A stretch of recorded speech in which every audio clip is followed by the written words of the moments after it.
ఇప్పటి వరకు దేశంలోని టెలివిజన్ రంగంలో ఎన్నో సీరియల్స్ రియాలిటీ షోలు వచ్చాయి వస్తున్నాయి. కానీ నాడు నేడు ఎప్పటికీ ఎవర్ గ్రీన్గా నిలిచిన సీరియల్స్ రెండే రెండు.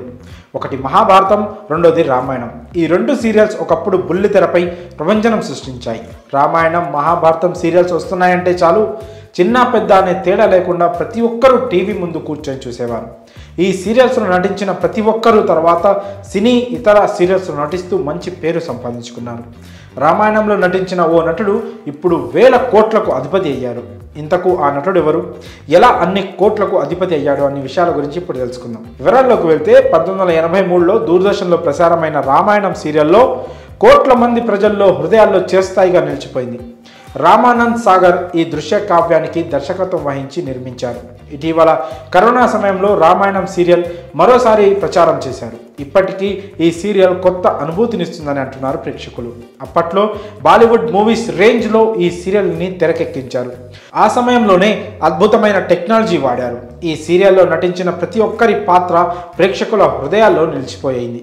రాముడి పాత్రలో అరుణ్ గోవిల్, సీత పాత్రలో దీపికా చికాలియా నటించింది. రామాయణం తర్వాత ఉత్తర రామాయణం కూడా టీవీలో ప్రసారమైంది. ఈ సీరియల్ లవ కుశ కథ నేపథ్యంలో సాగుతుంది. లవ పాత్రలో మయూరేష్ క్షేత్రమాదే నటించగా కుశ పాత్రలో స్వప్నిల్ జోషి నటించారు. తర్వాత వీరిద్దరికి ఇండస్ట్రీ నుంచి పిలుపు వచ్చిన మయూరేష్ క్షేత్రమదే తన 13వ ఏట నటనకు స్వస్తి చెప్పారు. ఇండస్ట్రీలో మంచి కెరియర్ ఉన్నప్పటికీ నటనకు గుడ్ బై చెప్పేసి మయూరేష్ ఎక్కువగా చదువులపై దృష్టి సారించారు. ఈ క్రమంలో అమెరికాలో పెద్ద పెద్ద కంపెనీల్లో పనిచేస్తూ తన సొంత కంపెనీని డెవలప్ చేసుకున్నాడు. ప్రస్తుతం 1400 కోట్ల విలువ చేసే కంపెనీని మయూరేష్ రన్ చేస్తూ మీడియాలో హాట్ టాపిక్గా మారారు. తన కుటుంబంతో సహా అమెరికాకు వెళ్ళి అక్కడే స్థిరపడ్డారు. 2003లో ప్రపంచ బ్యాంకులో పరిశోధకుడిగా తన కెరియర్ ప్రారంభించి పలు సంస్థల్లో పనిచేస్తూ ఒక్కో మెట్టు ఎదుగుతూ వచ్చారు.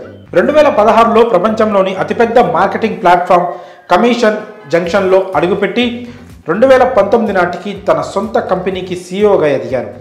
ఈ కంపెనీ ఆదాయం $170 మిలియన్ అంటే మన కరెన్సీలో అక్షరాల 1400 కోట్లు. ఓవైపు సీఈఓగా కొనసాగుతూ పలు పుస్తకాలు రచిస్తున్నారు. ఇటీవల మయూరేష్ స్పైట్ అండ్ డెవలప్మెంట్ అనే పుస్తకాన్ని రాశారు. రామాయణం సీరియల్లో ఒక పాత్రలో నటించి ఇప్పుడు కోట్లకి అధిపతిగా ఎదిగాడంటే అందుకు ఆ రాముడి ఆశీస్సులే కారణం అంటూ నెటిజన్స్ అంటున్నారు. మరి ఈ విషయంపై మీ అభిప్రాయాలను కామెంట్స్ రూపంలో తెలియజేయండి.